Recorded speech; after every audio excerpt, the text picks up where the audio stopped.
Welcome back, Gadgeteers. So I have an unboxing here to do, and more importantly, for this particular laptop, I want to do an installation of Linux alongside Windows. So I've decided to keep the Windows install on here because it is nice for troubleshooting when that happens on occasion. So before I get started, let me change this so you can see the label and see what's on this particular computer. This is my second computer, actually. This is not the first one. Basically, I bought a brand new computer from Best Buy, brought it home and opened it up, and it had several blemishes and dings and cracks. So it wasn't looking too pretty, and I'm sure you can imagine I decided to go ahead and take it back. When I took it back, I did open this box and pull out the laptop and then do an inspection because I really didn't want to have to deal with that again. Once is enough. Anyway, the laptop I have here, you probably already read it, is a AMD Ryzen 7 5700U. And we have for storage 512 gigabyte SSD. We have 16 gigabytes of RAM, an integrated GPU, which is with AMD, I've heard that's pretty good. A 13.3 inch WUXGA, which, if I'm not mistaken, basically means that because this is a 16:10 ratio, it's taller than it is wider, instead of a 16:9. So it's not a 1920 by 1080. I believe it's something like 1600 by 1200. Don't quote me on that. We can check when we get it booted up. And a 4-cell battery. Anything else worth looking at? Not really. All right, so let me get this opened up.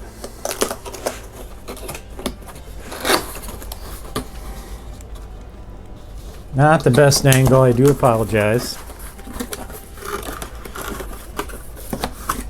So I even inspected the power supply.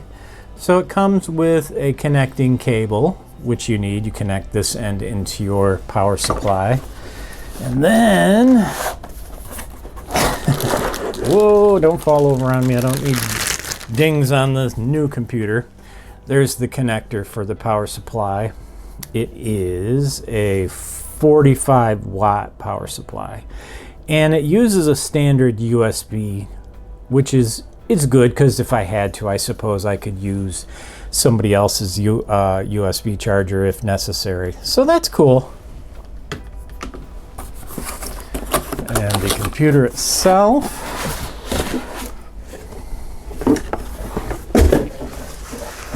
is right here. So let's get the foam off of it.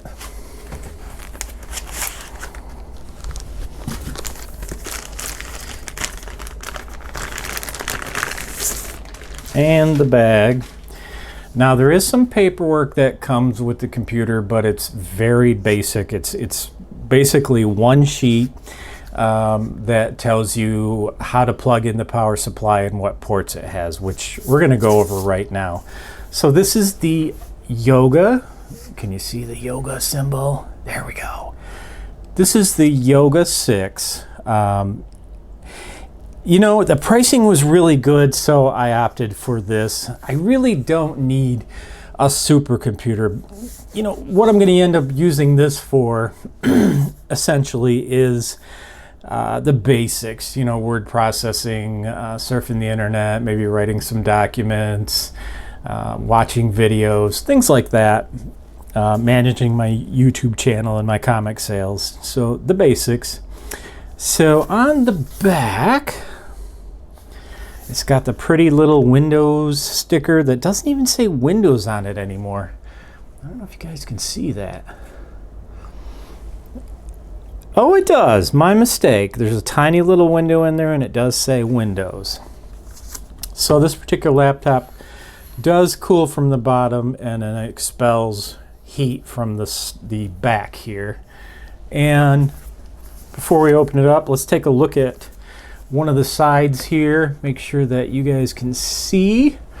So we have two USB-C ports. They are not Thunderbolt 4, of course, because this is an AMD processor, and as I understand it, AMD processors do not support Thunderbolt 4. We have a full-size HDMI port, and we have a headphone microphone combination jack, which is nice. I always end up plugging in at least a microphone when I'm doing any type of recording right on this laptop. I don't intend to do any editing with it, so if I do, it would be the basics. All right, so this side, very useful, has two USB-A ports, and we're going to be using those in just a little bit to do the installation of Fedora 37 KDE spin. And then here we have a micro SD card slot. I would have preferred a full-size SD card slot because that's what I would use most often. You know, my ThinkPad P1, excuse me, which I am planning on keeping, has a full-size card slot, and I looked at a Dell XPS. It also had a full-sized SD card slot, which was enticing, but it had some other things that I didn't like about it. One was it really flexed too easy on the deck where the keyboard is. So I decided not to get that, and I opted for this one. Plus, this one was considerably cheaper. All right, we open it up. Here we have a beautiful screen. We get the best from your PC with Lenovo services. I feel protected already.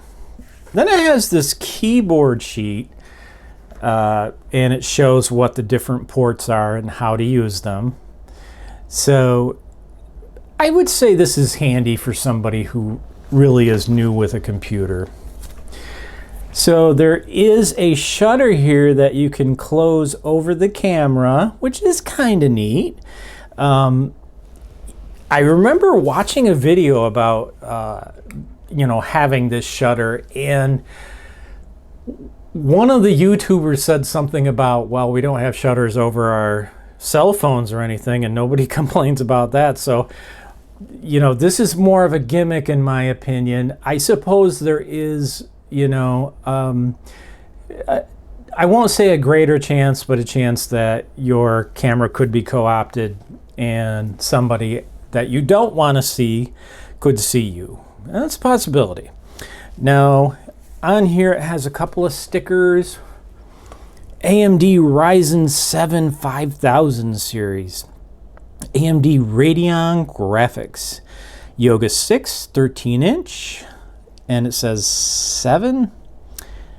FHD webcam. A full HD webcam. So a 1080p webcam in one of the most budget-friendly laptops that they have. Keyboard feels good. I wouldn't call this as good as my ThinkPad, but I did pay a lot more for my ThinkPad.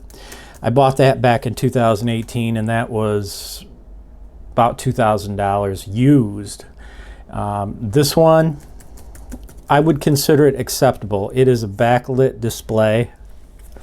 So you hold down the function key and you press the space bar a couple of times. One is a low setting, again is a higher setting. So let's check it out and see if it will power up. The previous version, the broken one that I had, would not power up. So let's see if it powers up.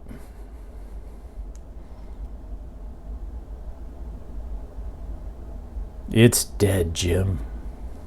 All right, well, let's get the power cable out. I think I'm going to pause because this may take a few minutes to power up and get some juice on the computer, and we'll probably need to change the camera angle anyway. All right, we'll be back. All right, I've moved things around a little bit to make it more comfortable. So I want to show you, I found this page on Tom's Hardware, and it is a 2022 page because, as you can imagine, whenever Microsoft releases newer versions of the ISO file that is available on Windows, they will invariably cut you off from being able to do this. So the title is How to Install Windows 11 Without a Microsoft Account by Avram Pitch. I can't see, I'm sorry, it's so far away, it might be Pilch. Published July 16, 2022. So we're going to go ahead and go through this. Lots of preamble. Follow the Windows 11 installation process until you get to the login screen where you are prompted to sign in or create a Microsoft account. Okay, so you do have to connect to Wi-Fi, so we'll go ahead and do that. Of course, why not use the fastest Wi-Fi that I have, right? Got to enter the network key. Give me a second. Okay, so I'm connected to a network. Let's click Next.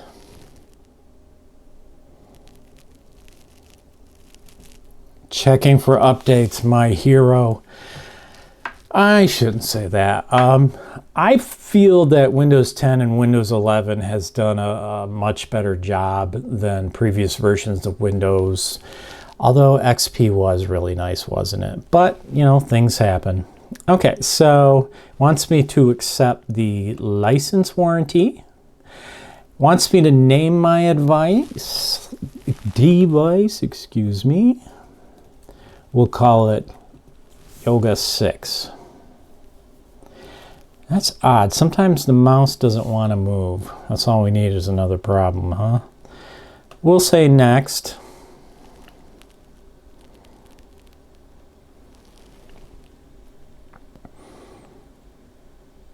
You know, it's interesting. Here I've got an 8-core processor, 16 gigs of RAM, and an SSD, and we still have to wait. I'm sure it's because it's contacting a server somewhere, and of course everything has to go perfectly. Ooh, I like that. Black screen. Ah, we're rebooting. How quaint.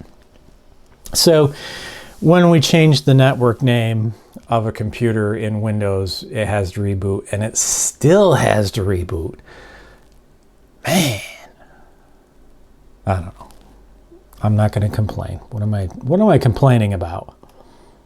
Here I've got a new computer and I'm complaining. I'm going to move this in a little bit more, hopefully, so you can read the phone there. Let's see if that helps any. Okay. So here it wants me to sign in, and it says here, follow the Windows 11 installation process until you get to the login screen where you are prompted to sign in or create a Microsoft account. Now's the time to cut off the internet. If you have a physical connection, you can always pull the plug, but it's easier to just use a command to turn off the PC's connection. Hit Shift and F10. Whoa. Oh, you know what? I need to do Function Shift to get the F10. There we go. And I do apologize, the text is super tiny, but I blame Microsoft. I'll tell you what we're typing in as we go. We're going to type in ipconfig /release, and then we'll hit enter. So we've officially disconnected from the interwebs. Close the command prompt. Click the back arrow in the upper left. All right. We're going to close the command prompt.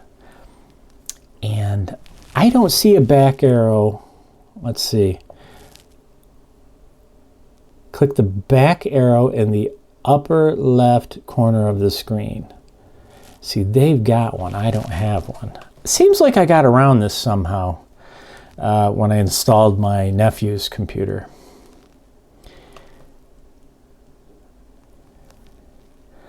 Let's add your Microsoft account. Let's go back. Oh, let me go forward again, I guess. This is the page that they're on. Who's going to use this device? Enter a username you want to use for this account. Microsoft sign in. Let's add your Microsoft account. Let's add your Microsoft account. A new login screen appears asking who's going to use this device. I have not seen that yet. Have you? Go to sign in again. These look identical. So what happens if I just put a local name? Let's see what we get. That's not a Microsoft account. You are a very bad person. What about sign-in options?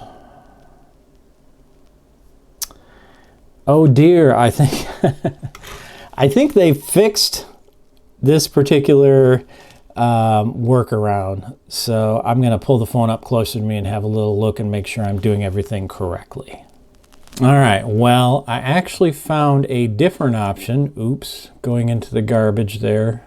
We don't need any advertisements. This is from Tech Labs, and I do recall this. So let's go ahead and give it what it wants. We'll connect to this network.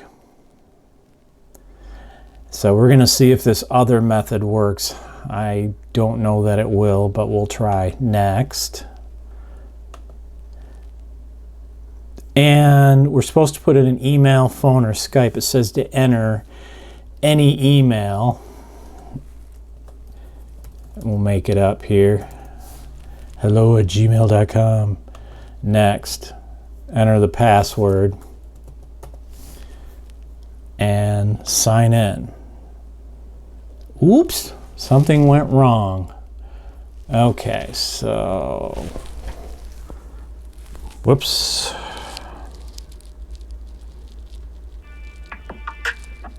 Hey guys, welcome back to the channel, and today in this video I'm going to show 2 ways to bypass Microsoft is a dummy email. Proceed with the dummy email, and with any password.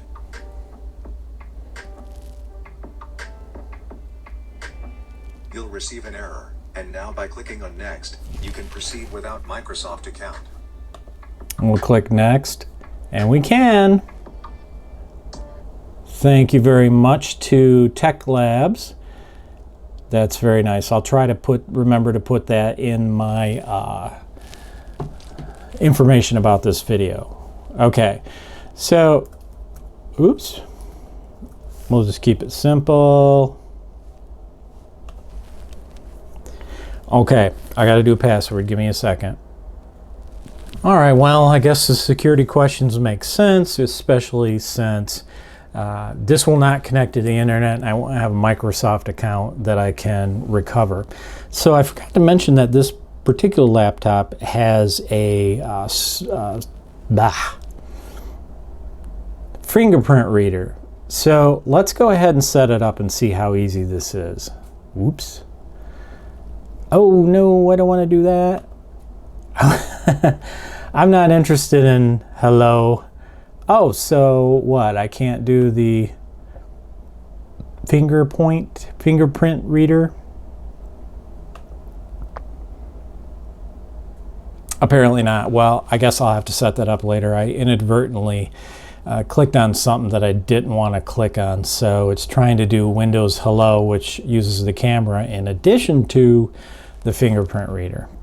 So privacy settings, I am going to go ahead and turn off my location and find my device. Let's see. Leave a comment what you think I should and should not turn on or turn off. Definitely going to turn that one off. Inking and typing. Tailored experiences. Advertising ID. No, thank you. So I'm going to accept this, but again, let's talk about comments. Has anybody done any testing to see if this really makes a difference, or does Microsoft really track you in different ways on your system? Okay, add this device to your Lenovo ID. I'm going to say skip. I don't have a Lenovo ID. Everybody wants you, all these companies want you to log in and create IDs. Yeah. We are a hot commodity. All right, this is the part where it sits here and talks to you. And again, this is the part where I'm so skeptical as to why it takes so long, but I mean, it could be downloading some updates, so I guess I should cut it a little slack. But the thing I like about Linux is I can plug it in, plug in the USB drive, install Linux in 10 to 15 minutes, log into Linux, run the updates while I'm using it, which is really nice. And I don't have to wait for things like this. I don't have to have messages that say don't turn off your PC. I can just go ahead and do it automatically. And I don't have to reboot after the download of the updates and the installation. I can actually keep working until I decide I want to reboot. Totally off topic here. Give me a second. Whoop.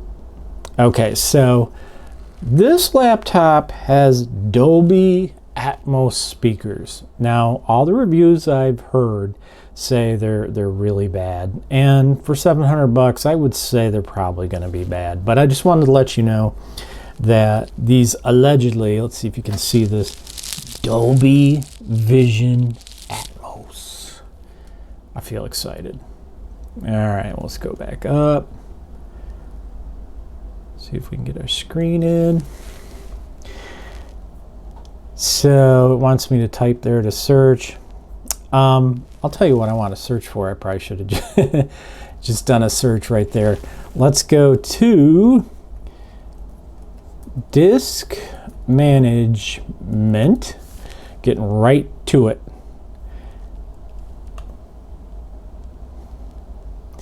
Now, I don't want to format any partitions, of course.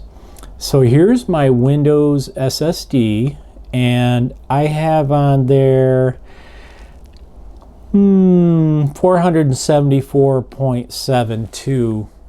Hopefully you can see that. That's so tiny. I do apologize. Is that any better?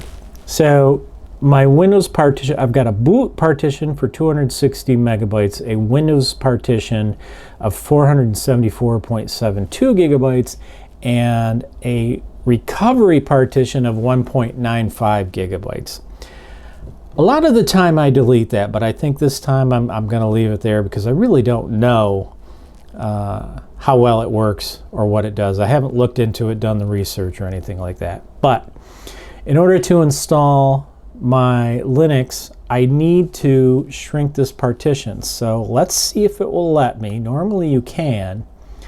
I'm going to say shrink volume, querying volume for space I can shrink it. Enter the amount of space to shrink in megabytes. Well, I definitely don't want to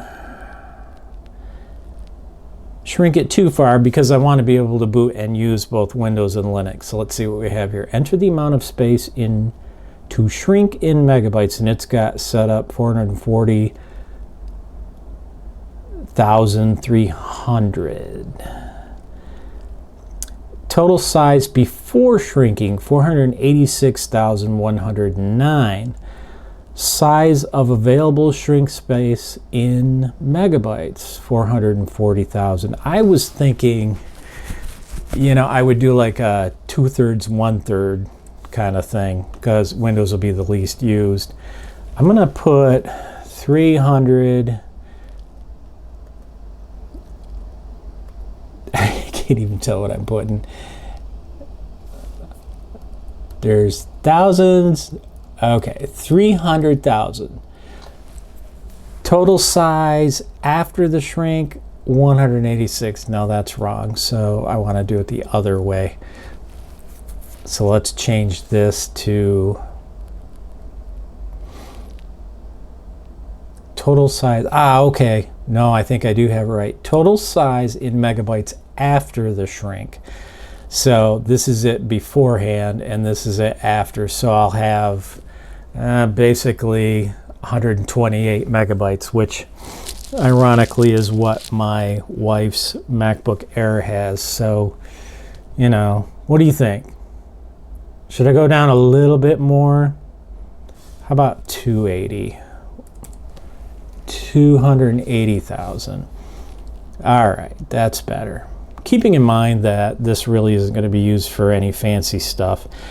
And I do have a 1 terabyte SSD inside my ThinkPad P1 that I added that I could basically come back and put that in here if I needed to. So let's do the shrink. All right. So it says the Windows SSD is 201.2.8. I wonder, I wasn't expecting it to remain that large. Can we shrink it again? Enter the amount of space to shrink. Total size before the shrink is 206 megabytes, give or take. But I really want to shrink it a little bit more. How about another 50,000 megabytes, 50 megabytes, gigabytes, I'm sorry. It is 50,000 megabytes, but it's 50 gigabytes. Around there, approximately.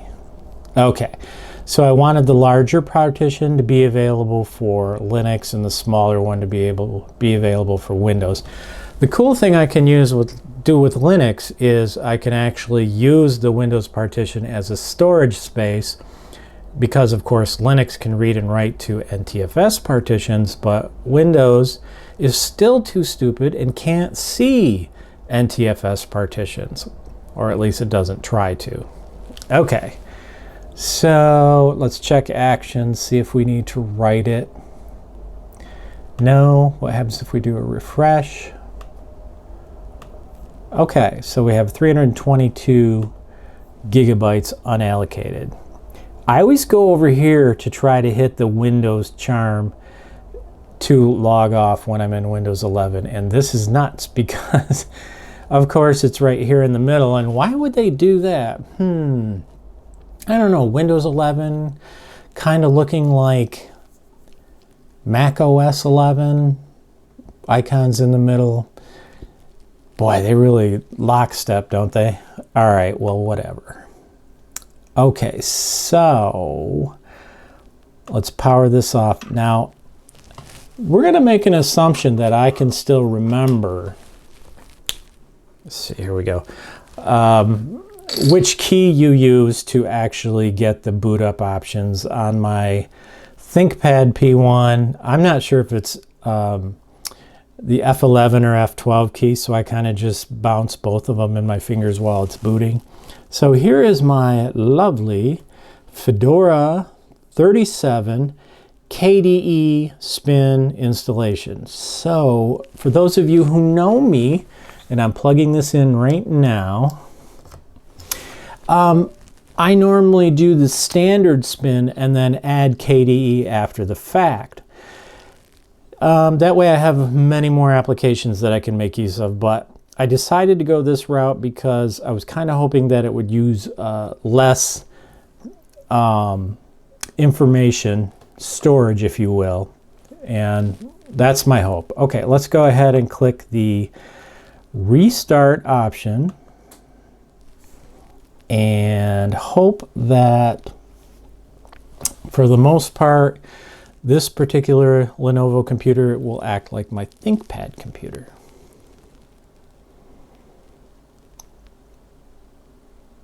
Restarting.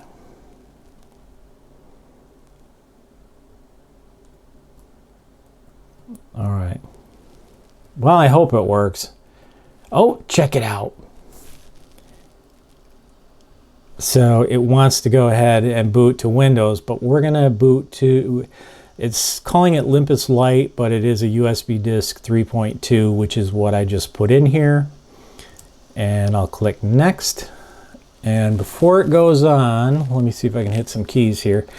It's so tiny, you probably can't read that. It says start Fedora KDE Live 37 or test the media. I'm going to go ahead and start it. Did I actually move it up to start it, or did I leave it on the test? I think I might have left it on the test. It's saying something failed. I guess we'll find out, won't we? Oh, interesting. Let me see, bring this a little closer to this. Media check on dev SDA. Something about check ismod dev SDA service. Refusing to continue. It is not recommended to use this media. I wonder why. All right, I'm gonna try and do it anyway. I guess I don't have much to lose. See if I can get this thing to reboot. Well, it doesn't use Control-Alt-Delete, so we're gonna use the almighty power button. I wonder why it failed. Well, if it doesn't work, I'll overwrite it.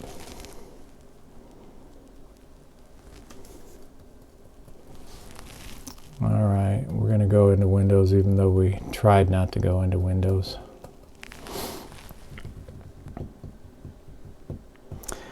Windows kept asking me to scan the USB.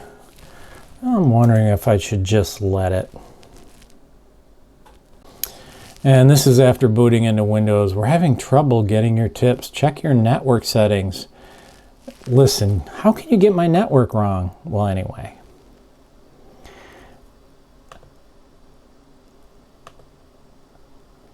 Let's go look at USB disk 3.2. See if it asks me to do anything.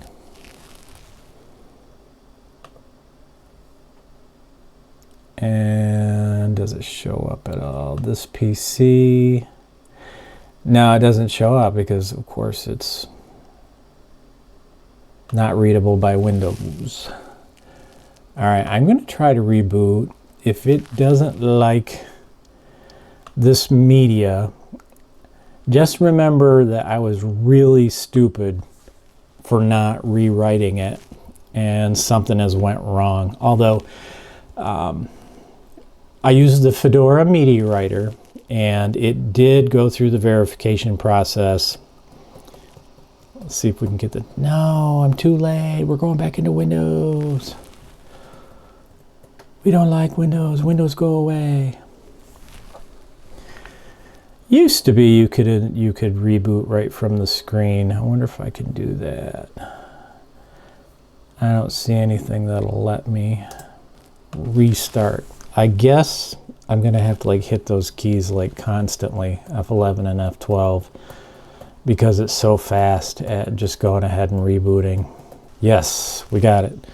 Okay, we're gonna go into Limpus Lite, and for some reason these keys, there we go.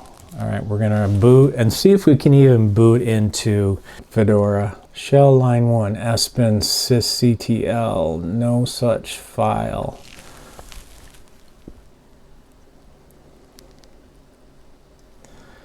Living life dangerous. There we go. Hey, KDE. It's like an old friend, you know what I mean? All right, we are in KDE, and it has an icon that says install to hard drive. I wonder if, I'm trying to right click here. This is so tiny.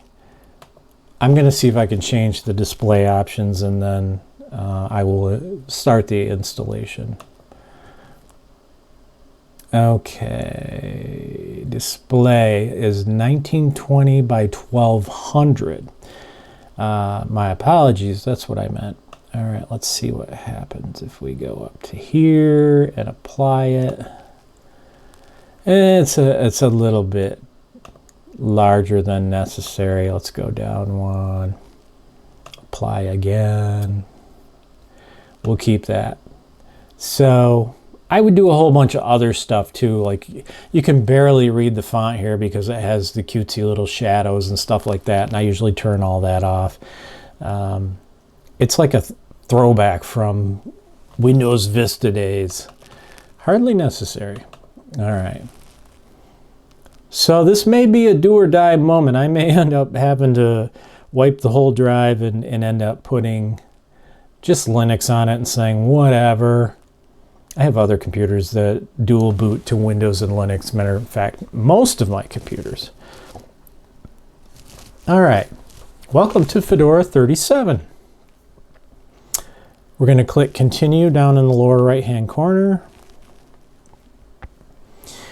And it's got a couple of things it's asking me: installation destination, root account, user creation, and so on. So let's look at the installation destination. If you watch DistroTube, he commented on this and the same thing for me. You think you're supposed to select this drive, right? But it's already selected for you. All you have to do is click done.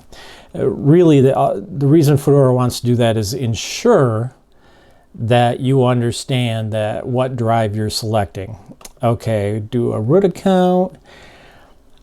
I'm going to go with enable. It's just kind of what I'm used to. So I'm going to put that password in. Hold on. Okay, down here in tiny text, it says allow root SSH login with password, and there's a checkbox. I never allow that. You would have to log in as a user with sudo to get access to the system, and if that doesn't work for you, I guess you're taking a drive. All right, let's click enter. If it was a server, I should say. All right, this kind of annoys me. Like this, I don't even think you can see that. Way up in the corner here is the done button. How about right there in all this empty white space? Okay, so we've created the root account, and it says no user will be created, but I like to do a user, so we'll just do Mark, and it asks add administrative privileges to this user account, the wheel group membership, which gives you sudo, which is if you type sudo before a command, or excuse me, if you type sudo before a command or before bash, you can get super user rights, which is basically root. All right, I'm going to put in my password and we'll hit done. I mean, I hope so. All right, way down here at the bottom right is begin installation. The text is still really tiny. It says creating BTRFS, so Butter RFS, on the device that had on the device that had the storage available, which was my SSD, and it's gotten to 1%. Mercy, that's small. This is going better than I had hoped it would go. With any luck, it won't abort because something's wrong with the thumb drive. You never know. Or something's wrong with the data that's on the drive. I highly doubt there's something physically wrong with it.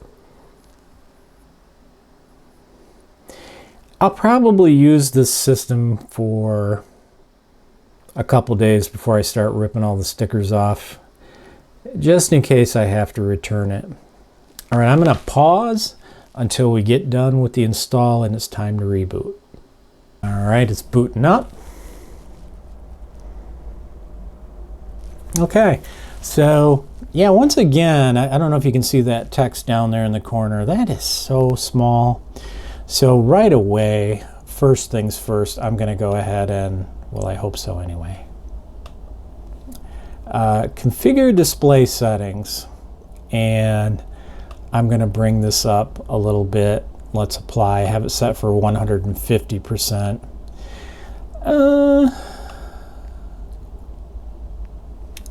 Let's see what some of the text looks like. Yeah, this is definitely me size-wise. If this is indeed the size it will be, we're going to find out. I can go down a little bit if I want. I could do 145%. And we'll say keep it, and we'll go over here and look at the menu options. Definitely readable for me. Now this particular screen, it seems like it's taking up a lot of screen real estate, but will it let me adjust the size? No, I don't think I'm going to worry about that right now. So I'm going to go ahead and click the X. And there's a couple things I'm going to do before I leave you. I'm going to do two more things, and then the remainder of the installation and updates, etc., I will do on a different video. So this help I got from It's Foss, and it's by Ankush Das, 17 Things to Do After Installing Fedora 37. I haven't installed Fedora in probably 3, maybe 4 years, possibly more, and I'm talking about a clean install. I've done plenty of updates because Fedora is just so resilient. It seems to be able to handle the updates quite well. So let me put this right here for you. So this is from It's Foss. Wow, the screen went dark already. I don't know if I'm going to be able to do this because, well, let's try over here. I don't know if you can read that or not, but I'll tell you everything I'm doing. All right, so we need console.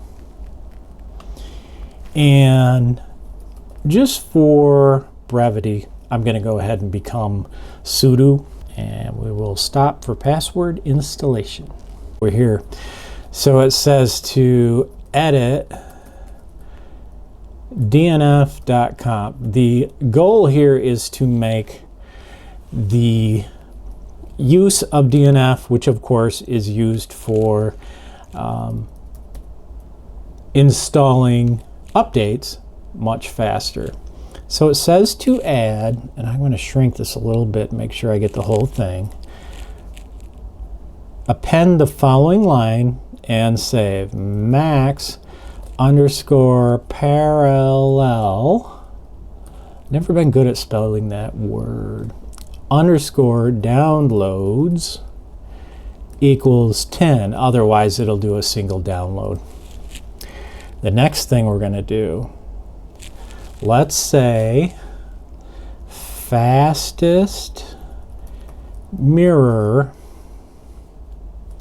equals true, and delta RPM equals true. Okay, I believe delta RPMs looks at what you already have installed and whether or not you actually need to download it. I could be wrong, but I thought that's what it was. Okay, so we'll hit escape, and we need to do shift. Beginning to forget, it's been a while. Shift colon and write and quit, WQ, down here in the very bottom. Okay, so I bet you can guess what I'm going to do next. Let me make this a little bit bigger. I don't know about you guys, but listen, I can't read. I need I need the text as big as I can. I even have special glasses now to help me out. Okay, so now, since we're already sudo, we don't have to keep typing that in the front of all of our commands. And you can see by the pound sign that I'm actually, I have root level capabilities right now. So I'm going to type DNF update. Oh, you know what? See, I'm not thinking, folks. I'm not connected to a network. No available connections. I was worried about this. So, got a little bit of a challenge factor going on here. So, Fedora isn't recognizing the network. the Wi-Fi network card that's inside the system. So I think what I'm going to do, I'm going to stop the video here and I'm going to call it done. I know it's a cliffhanger. I'm sorry. This video is already getting too long, so I'm going to start a new one right after this. So you'll be able to find part 2 and see what my decision was as far as getting the network working. The first thing I thought of doing is going ahead and running DNF update. I'll just use one of my USB dongles to plug into the computer and let it run an update and go from there. All right, appreciate your watching. Thank you very much. Watch for the second video. We're going to be doing some work figuring out what exactly we're going to do about this. I've had to deal with it before, but I'd like to say it was simple. No, that's not right. It wasn't simple. We're going to find out. All right. Thank you for watching. See you soon.